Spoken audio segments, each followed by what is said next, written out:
Next year, which is now, we're starting now, we are going to get into the year, the Hebrew year on God's calendar is the year 5717. 5 is the number of grace. 777, I think you know, triple completion. May mean the completion of the age of grace. Also, we don't tend to write our years fully, neither do the Jews. They abbreviate it, so they don't usually say the 5, because it's always 5. 5 starts with 5,000. So they drop that, so the year on their system is the year 777. I mean, if God is into numbers, and if He likes patterns and prophetic things, which He evidently does, it's going to be the year 777, starting now. The year of the Messiah according to the Jews. Now, unfortunately, for the Jews who don't yet believe the New Testament and that the Messiah came the first time, they're going to be looking for the wrong Messiah. They will momentarily put their faith and trust in a counterfeit Messiah. But we pray for them that the gospel will reach them. But they believe this coming year, this year that we're in, is the year for the Messiah to show Himself. Revelation 12 says, now a great sign. Everyone say great sign. We might say, no sign has been called great in the Bible. This is called great sign. Mega sign. We might say this is the greatest sign because no other celestial sign has been given more attention and more detail. We gloss over it, we read it very quickly. We're not going to do it today. Let me show you why it's very important, because the time may be very soon. Well, the time is definitely very soon for this to be fulfilled. Now, a great sign appeared in heaven. A woman clothed with the sun, with the moon under her feet, and on her head a garland of 12 stars. This does not refer to a woman floating through the sky.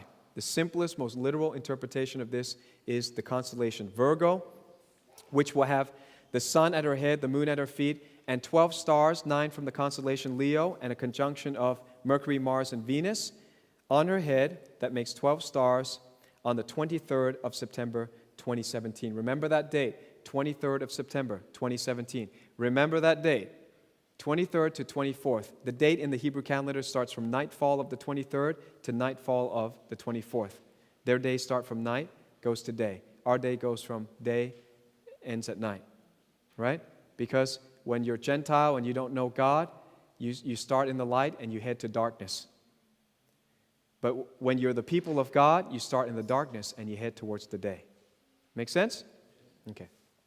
Now, how rare is this? Well, this hasn't happened before in our lifetime. In fact, the last time it happened was 5,932 years ago, and that would be on our Gregorian calendar, the 5th of August, the year 3915 BC, roughly the time when Adam and Eve walked the earth.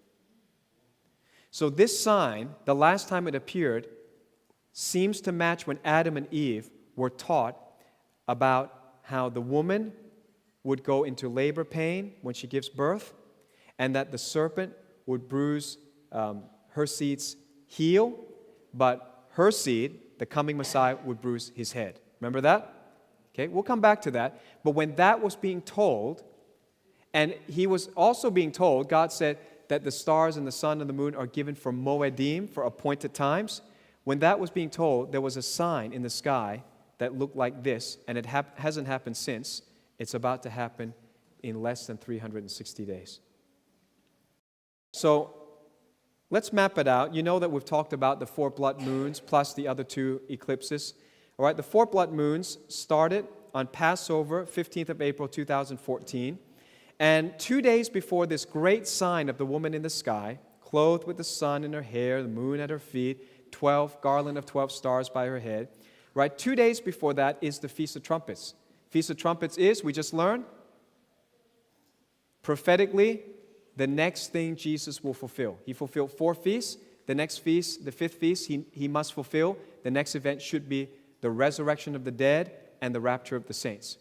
So if it were to happen, it should happen on the Feast of Trumpets. Next Feast of Trumpets will start, there's a 2-day leeway, 20 to 22nd of September. If you count those 2 dates, the distance between those 2 dates, anyone want to guess the distance between those 2 dates? From the first lunar eclipse, blood moon, to the Feast of Trumpets next year, 2017, there are, you know this number, Isaac Newton cared about it. Lots of other godly people tried to calculate it. 1,260 days. I'm not making this up. You punch it in the calculator. This is written in the skies. If you want a sign, this is not religious. This is not bogus. This is not something made up. This was pre-planned when God put the stars into orbit. This was pre-planned so that it would spell out 1,260 days. A number we've seen many times. Revelation 12, a woman fled into the wilderness where God had prepared a place to care for her for 1,260 days. And again, I think those would be repetitive. So you say, why does it appear there? Because I think it's the first set. Then there'll be another set. Then there'll be another set. All right? So now, take the distance from the woman in the sky. Now, the woman in the sky, she's got all these signs, plus she's to give birth. Remember that?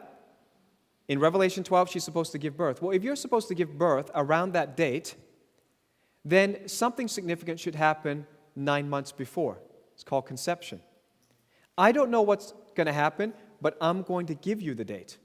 Count 9 months from the 23rd of September, and let's just see if anything happens. Put it on your calendar. All right? Around that time, we should see a conception, which is the 23rd of December, 2016. I have a friend who does YouTube. You can go to his channel called The Cutting Edge, too.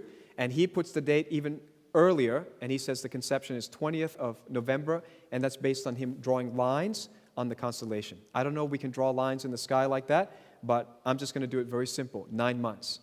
9 months. 23rd of December. Hey guys, are you planning to be here for 50 years? Are you living like you got another 30 years to go? I never predicted when the rapture is going to happen. I'm not a date setter. I'm showing you patterns and fulfillments, a very likely fulfillment of Revelation 12. Let's do another one.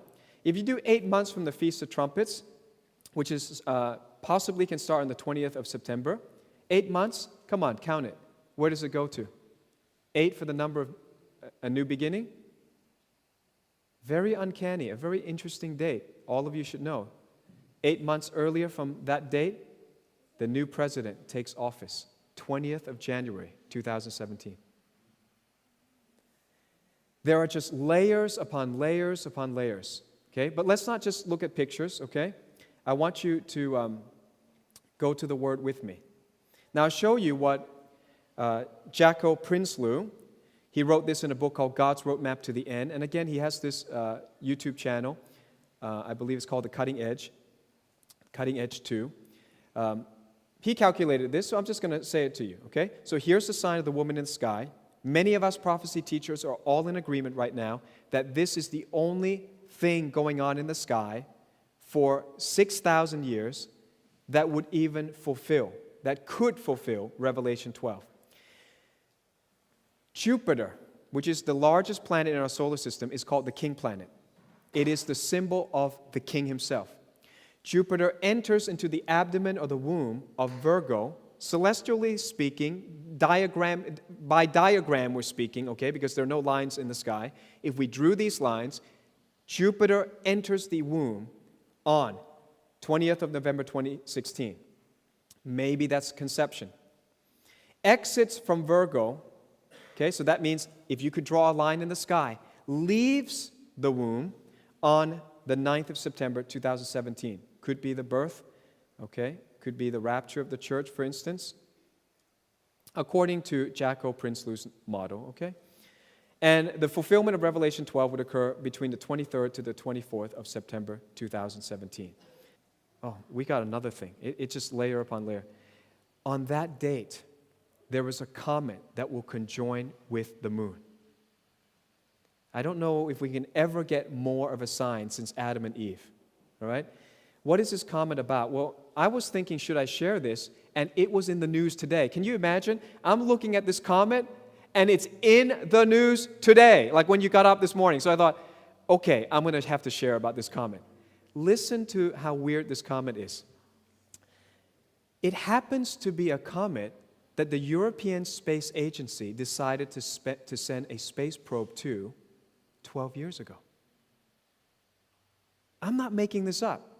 On the 2nd of March 2004, Europe launched the Rosetta space probe to rendezvous with Comet 67. Hey, when have we seen 67 before? 1967? Prophetic? Jerusalem was captured, 50th anniversary. It is called a Jupiter family comet. I looked that up. It's a Jupiter family comet.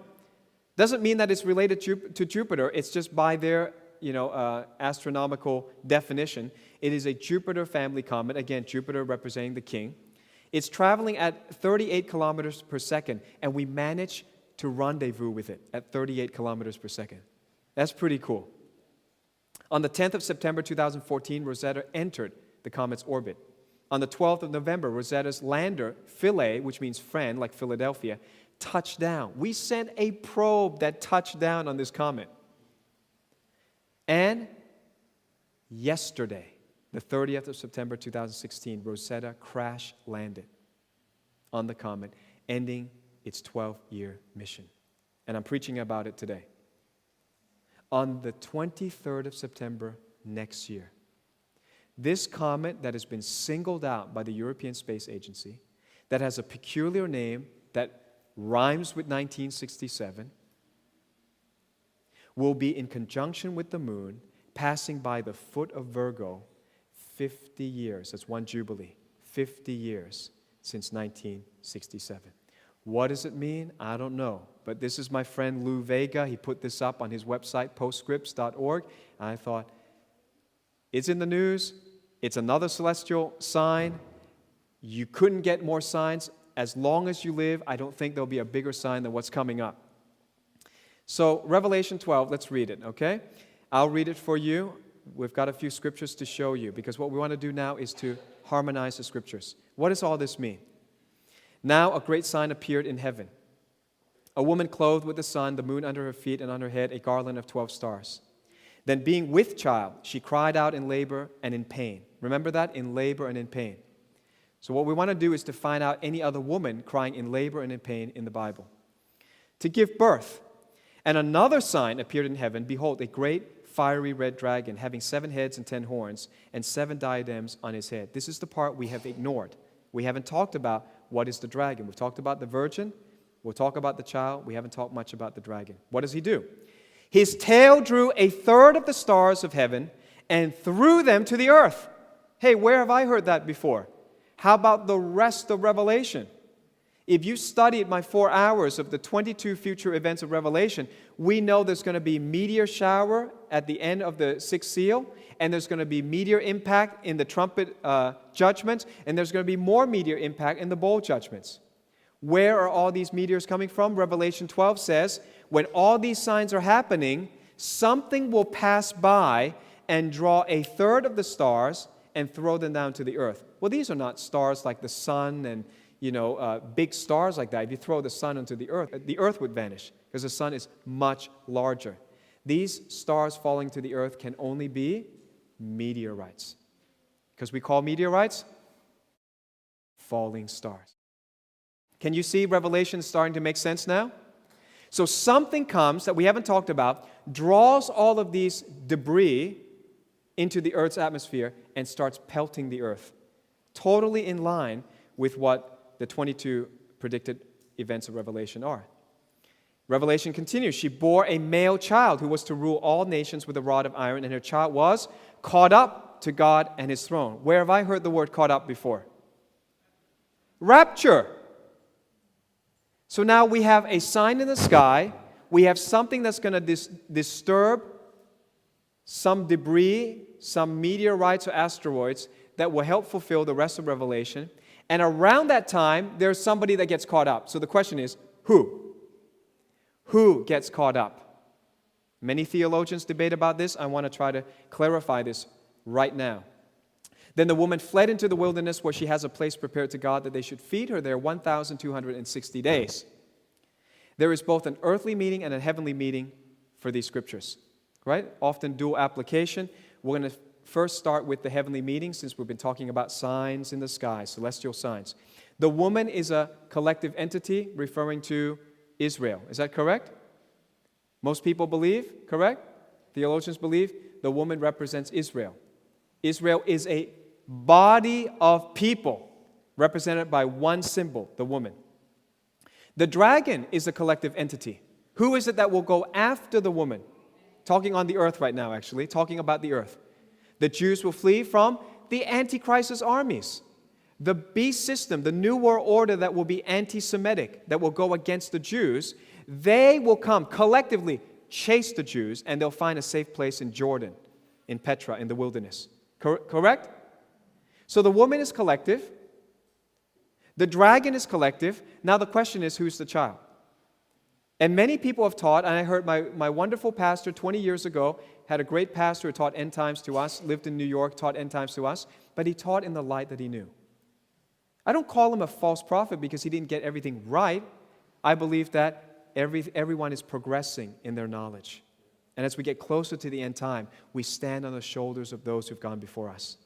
And this is what I really dislike about these keyboard warriors on YouTube and on social media.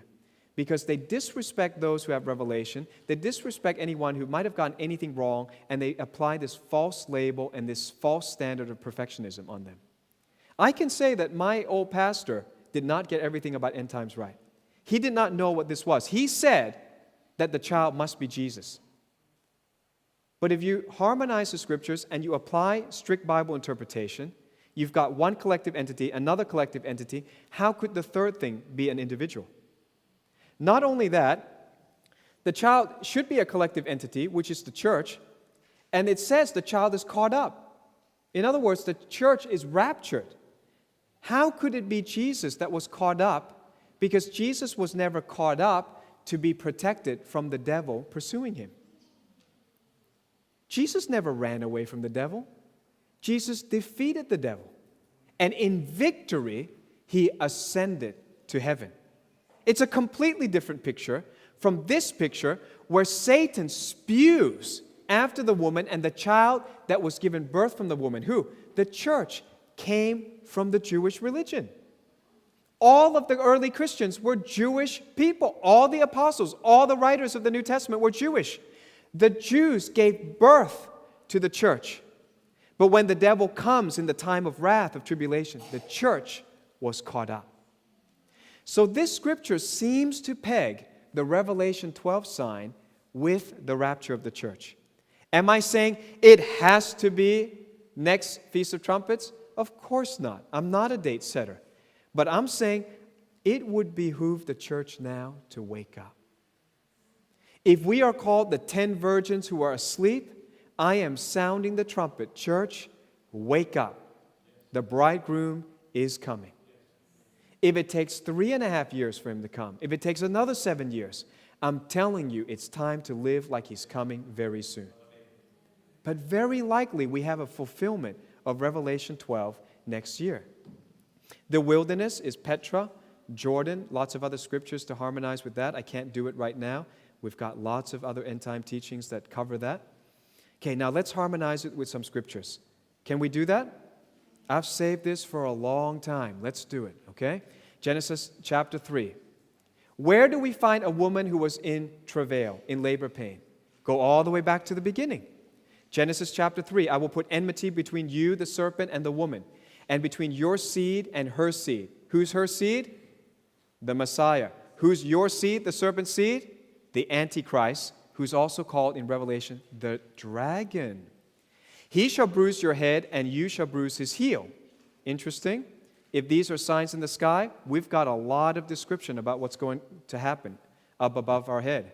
To the woman he said, I will greatly multiply your sorrow and your conception. In pain you shall bring forth children.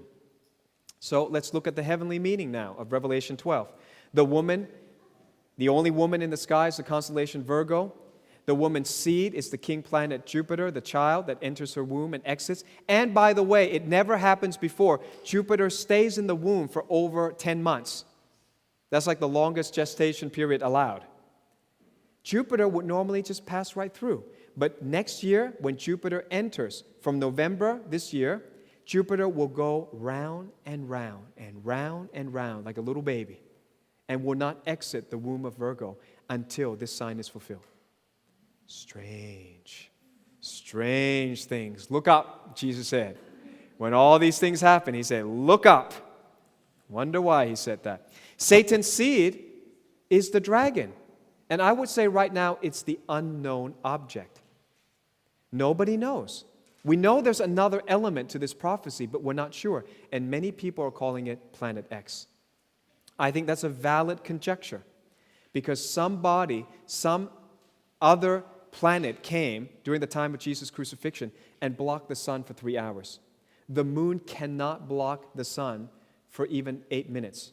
7 minutes and maybe like 30 seconds is max. Another object blocked the sun when Jesus was crucified. So there's a celestial sign at Jesus' birth. There's a celestial sign at Jesus' crucifixion, and we believe there's a celestial sign at the next appointed time, which should be the rapture and the start of the tribulation. And then bruising the head and him bruising the heel is very interesting because if you put these things as an interpretation of things going on in astronomy in the sky, that would mean the top side of an unknown object collides with the southern hemisphere of Jupiter, resulting in a stream of debris. Now, when we come up with these theories, we always go to history. History is prophecy. Patterns are prophetic. Well, guess what? It happened already. Did you know that Jupiter was grazed by comet Schumacher? Schumacher. You know what that means? Shoemaker. And what are you supposed to hit? The heel. And the shoemaker hit the heel of the king planet once before. So what happened? Comet Shoemaker-Levy 9 broke apart in July 1992. Its fragments collided with Jupiter on the southern hemisphere between the 16th to the 22nd of July 1994 at a speed of 60 kilometers per second. The prominent scars from the impacts were visible from Earth and persisted for months.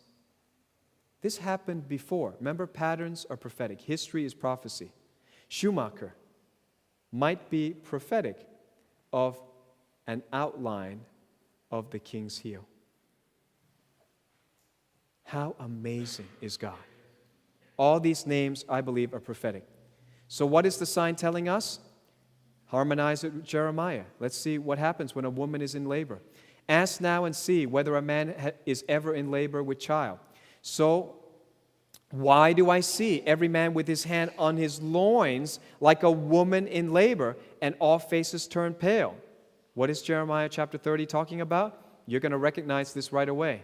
Alas, for that day is great, so that none is like it, and it is the time of Jacob's trouble, but he shall be saved out of it. What's he talking about? The woman in labor, which we find in Revelation 12, is explained in Jeremiah 30 as the start of the time of Jacob's trouble. How long does that last? Again, most American prophecy teachers believe 7 years, so you just do the math. 2017 plus 7 means 2024 would be around the time when Jesus would come back for the Jews. I personally believe that it is possible the time of Jacob's trouble equals the time of the real Jacob's trouble. And his time of trouble was not 7 years. His time of trouble for his 2 wives, for Laban's sheep and goats, and for running away from Esau, all of that added up to the number of the Jews? 22. So 2017 plus 22 would equal 2039. I don't know. I don't know if we can survive that long. Today, our anniversary service. Today, the start of the new year on the Jewish calendar. Today, the internet has been given up by the United States and handed over to the UN. You know why? You know why? Because the United States has one law called the First Amendment, which protects free speech. As long as the internet is in the United States power, it's always protected by the First Amendment. You can say whatever you want. But if you remove it from the legal structure and protection of the First Amendment and give it to the UN, you can begin to censor people who speak opinions the globalists don't agree with. It happened today. How long can we go? Can we go to 2040? I don't know. I think it'd be tough. It'd be tough. I am now more inclined, even though I believe in the 22 years, I believe the 22 years of Jacob's trouble already started. Okay? But another time we can study that. Saved out of it. He will go into the time of Jacob's trouble, Israel will, but he'll be saved out of it. What does that mean? The Messiah will bring them salvation out of the tribulation. Jeremiah 30 pegs the Revelation 12 sign to the beginning of Jacob's trouble and then the salvation of the Jews. Another one, Isaiah 21. A distressing vision is declared to me. The treacherous dealer deals treacherously, and plunderers plunder. Go up, O Elam, beseech, O Media. All its sighing I have made to cease. Therefore my loins are filled with pains. Pangs have taken hold of me like the pangs of a woman in labor. I was distressed when I heard it. I was dismayed when I saw it. This is Isaiah 700 years before Jesus came. And he said, when he gave this metaphor of being in labor and in pain, he said, Elam and Media come and attack. Who's that? The woman in labor is interpreted by Isaiah as being associated with the invasion by Elam and Media, which, if you studied my 4,000 years of history, you know is Iran.